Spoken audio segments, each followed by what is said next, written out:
राजा नैहर में पढ़निया लिखनी, पूजा पाठ करे के नहीं सिखनी। राजा नैहर में पढ़निया लिखनी, पूजा पाठ बनके हमरा जिंदगी, बनके हमरा जिंदगी में आइलो जोड़ बड़ा न्योता पिया है के भेजब खिसी आई बताना।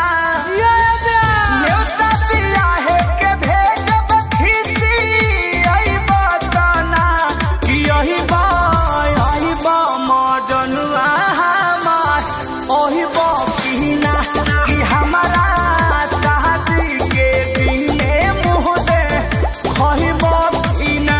पूरा जाता के सारी संगे टोला बलम अरे टोला बलम हमार पेंडी के मन बड़ी होला ले यहाँ शंखा पोला बलम जवन गौरा के पूरा जाता अखियाँ के सोझा रहा आठोरे पहरिया सवारिया सवारिया।